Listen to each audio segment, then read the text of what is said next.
Yesterday, I overheard my mother-in-law telling me to move my things out to the yard because my eldest son and his wife are coming back home for the birth of their child.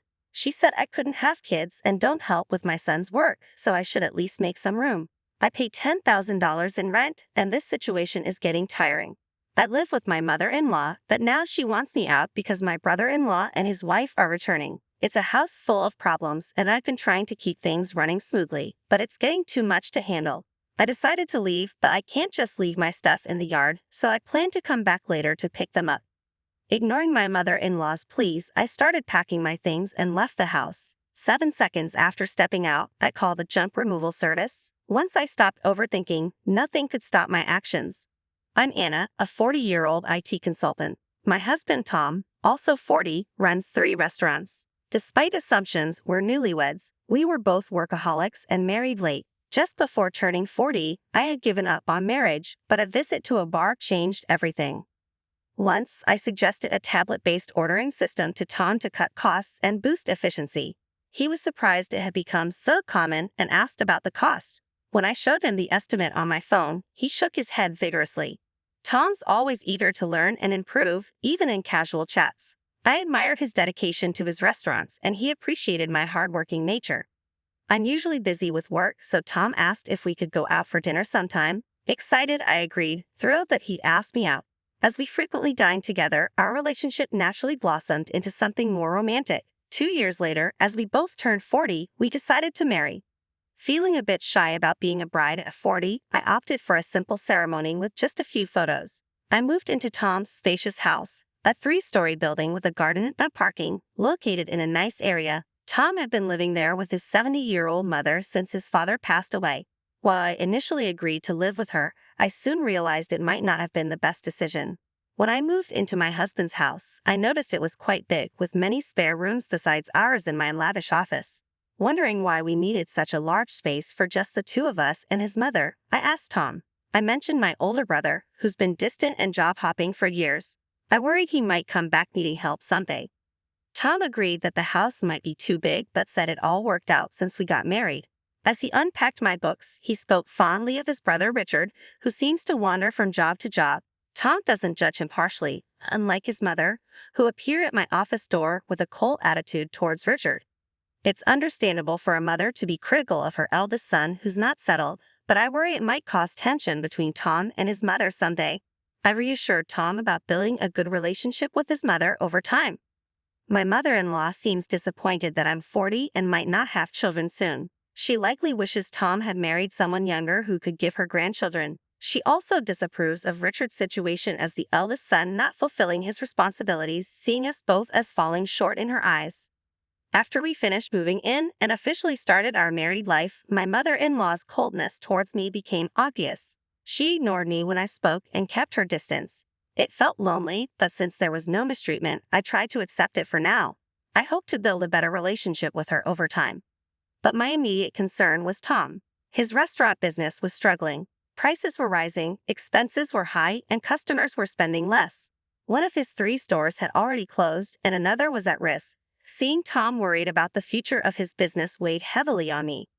One evening after dinner, Tom sat at the table, visibly stressed. I stopped washing dishes and sat with him, listening to his concerns. He explained the tough financial situation and the possibility of closing another store. About a year into our marriage, things had become more challenging. My mother-in-law overheard our conversation and criticized me from the living room, questioning if I was fulfilling my role as a supportive wife. Her words were harsh, but in a way, she had a point. I took her criticism to heart and decided to support Tom more actively. Despite her hostility, I remained positive and supportive towards Tom. A year later, Tom managed to turn things around and save the store from closing. It was a relief to see his hard work paid off. My relationship with my mother-in-law, once distant, took a turn for the worse as she started openly criticizing me. Despite Tom's business doing well, her attitude towards me soured. I tried to see it as a break-even situation. But things took a clear negative turn when rumors surfaced about Tom having an affair. I couldn't understand why he'd indulge in such behavior when the business was stable and there were other ways to use the extra money. It felt like a string of bad luck. Just as I understood the struggles of Tom's business, I received a call from my brother Richard. He and his girlfriend, who's pregnant, were freelancers struggling financially. They asked if they could move in with us and work at Tom's restaurant. I was pondering how to confront Tom about the affair when my mother-in-law entered the room and began discussing Richard with him. I felt completely left out of the conversation. It was odd to see her, who used to criticize Richard, now asking Tom to welcome him into our home. The reason behind my mother-in-law's change of heart was simple. She saw a chance to have a grandchild and decided to welcome Richard and his family into our home. Tom, who always supported Richard, had rented a big house in preparation for this moment. But now, the situation had changed, and I found myself questioning the idea of Richard and his family moving in. From the dining area, I looked at Tom in the living room, hoping he would object. Instead, he seemed troubled but unable to say no to his mother. Overwhelmed by our strained relationship, Tom's affair, and now this, I decided to stop thinking and just sleep. The next day, a holiday, I slept in late due to mental exhaustion. With Tom at work, it was just me and my mother-in-law at home. Reluctantly, I joined her in the living room, expecting criticism for sleeping in. However, her words were unexpected and shocking. She told me Richard and his wife were coming back for a visit, so I should move my things out to the yard to make room. She reasoned that since I couldn't have kids and didn't help with Tom's work, I should at least clear space for Richard's family. According to her plan, my office would become a nursery and storage room. Feeling like I was being pushed out unnecessarily, I realized my role as Tom's wife was being questioned now that she could see her grandchild coming. Frustrated by paying $10,000 in rent and tired of all the complications, I decided to leave the house. Ignoring my mother-in-law's satisfaction, I packed my things and left immediately, calling a junk removal service to clear out the rest. My decision was made to stop overthinking and move forward independently. Since I decided to take some time for myself 2 weeks ago, I rented an apartment and started living alone. Tom hasn't contacted me since then. Maybe he thinks I'll come back eventually. The idea of Tom not taking our situation seriously makes me angry. Today, after his restaurant's day off, I expect a call from Tom when he visits for lunch prep. When Tom called, I realized the restaurant was completely empty, confirming my suspicions. I suggested explaining everything over the phone, but it would be better if his mom was present too. I headed to their house immediately. As soon as I arrived, my mother-in-law started yelling at me. Apparently, Tom had already explained part of the situation. There was an unfamiliar couple in the living room, Richard and his wife, looking confused and anxious, not fully understanding what was happening and why my mother-in-law was so angry. "Why would you do such a thing? The restaurant can't operate now," she shouted at me. "It's my restaurant, so there shouldn't be a problem with me starting the closing process or disposing of the items I bought." I tried to explain. "What are you talking about? Why don't you explain, Tom?" she commanded. Then it came out that Tom hadn't told his mom everything. He still owned the main restaurant and a second branch, which was struggling financially. "Yes, of course, you worked hard to turn it around, changing the tables, chairs, and the restaurant's atmosphere. You brought in new cooking equipment, expanded the menu, and replaced the fridge and freezer," she recalled. Tom explained that Anna had actually paid for those expenses. My mother-in-law looked perplexed, struggling to understand. Tom seemed uncomfortable, holding back information. Seeing the confusion, I decided to explain. Before I turned 40, I was single and worked in IT consulting.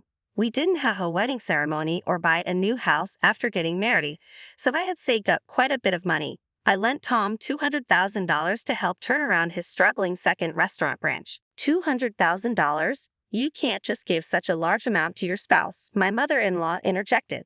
That's why I decided to buy the rights to the second branch and become its owner. I left most of the management to Tom, so there wasn't much for me to do as the owner. The only change was that Tom focused on the second branch's recovery, I explained. When Tom's restaurant was in crisis, I supported him fully. My form of support was giving him the money I had saved during my single years, I continued. "Tom, is this true?" my mother-in-law asked, incredulous. "Yeah, it's true. Anna said it was okay if I failed and wasted the $200,000. She gave me the money, but since it was such a large amount, she suggested becoming the owner if it was going to fail anyway," Tom admitted. The plan was to pay back the borrowed $200,000 from the restaurant's earnings, but it was simpler for Anna to become the owner and have the restaurant's income go directly to her. It also meant she could decide whether to close the restaurant or not, Tom added. "That's a lie. Can something like that really happen?" my mother-in-law exclaimed. I'd understand it's hard to believe hearing this all of a sudden. That's why I brought some evidence, I said, spreading documents like the business license transfer, rights agreement, and lease agreement on the table. These prove that I am the owner of the restaurant. My mother-in-law's face turned red as she confirmed my name on those documents. Why didn't you say anything about this? She asked Tom, clearly upset. You always believed in Tom and encouraged him, especially about the restaurant's recovery, even before we got married. Tom felt pressured by your expectations but tried to live up to them to avoid disappointing you. People like my mother-in-law don't realize the pressure they put on others. It's not easy for someone under that pressure to speak up, fearing disappointment and complaints. I didn't speak up either. When Richard and his family wanted to return, Tom thought it was work-related and agreed without thinking much. Mom, Anna, I'm sorry. This situation is my fault for not being decisive enough. If I had managed the restaurant better from the start, Anna wouldn't have had to lend me money. And if I wasn't afraid, I could have told you the truth. I've already informed the part-time workers about closing the restaurant in the past 2 weeks. They understood, and I've helped them find part-time work at other restaurants through my IT consulting contacts. That's a relief for me. Anna surprised me with an empty restaurant, and everyone kept the closure from me. I'm sorry, Anna, for pressuring you. And Mom, I'm sorry for everything up until now. I won't tell you to leave again. Tom and my mother-in-law apologized, and it seemed like things were resolving, but it was a misunderstanding. Let's settle this matter next. Suddenly, Anna placed divorce papers on the table. Tom was shocked. Why divorce? I thought we were reconciling. Don't assume we've reconciled, Anna replied firmly. I know about your affair with a part-timer. The part-time workers knew too. That's just a rumor. You can't say that without proof, Tom protested. Anna displayed a photo on her smartphone that a part-time worker had sent her. It showed Tom and the part-timer entering a hotel together. This is evidence, Anna said calmly. Anyone can take such evidence, not just the police or detectives. Did regaining control of the second branch make you too confident? As the restaurant's owner, I couldn't manage day-to-day operations, but I couldn't stay away either. When part-time workers complained about your affair, they provided proof and supported me. They also kept silent about the restaurant's closure from you. Wait, closing the second branch and divorce? What about the rent for this place? Tom asked, confused and concerned. This simplified version aims to make the storyline easier to follow. I haven't mentioned this yet, but I've been paying the full $10,000 monthly rent for this house. When the restaurant's revenue dropped, Anna started covering half, but eventually, I ended up paying it all. That's $110,000 a year, which is my entire salary. Tom took care of other living expenses like food and utilities. If we divorce and he only has the main restaurant left, living here won't be an option. Tom and my mother-in-law seemed deflated. Richard and his wife, now understanding the situation, joined cautiously. Richard asked about their house and job. Tom argued they had to cut costs and couldn't help immediately. After discussing the closure and divorce, I left amidst their arguing. With evidence of the affair, I smoothly divorced Tom without asking for alimony. I didn't need it, preferring to cut ties with Tom and his family. After our divorce, Tom couldn't afford the rent and had to leave with his family. He took in his mother, leading to a dispute with Richard about care responsibilities. The brothers' relationship soured, and Richard and his wife disappeared again. Now, Tom and his mother lived together reluctantly in a smaller apartment, hardly talking, creating tension. My decision-making led to family breakdown. After closing the restaurant and selling equipment, I finished my responsibilities as owner. Though brief, owning and closing a restaurant gave me valuable experience for my IT consulting work. Convinced work suits me better than marriage, I continue to focus on my career.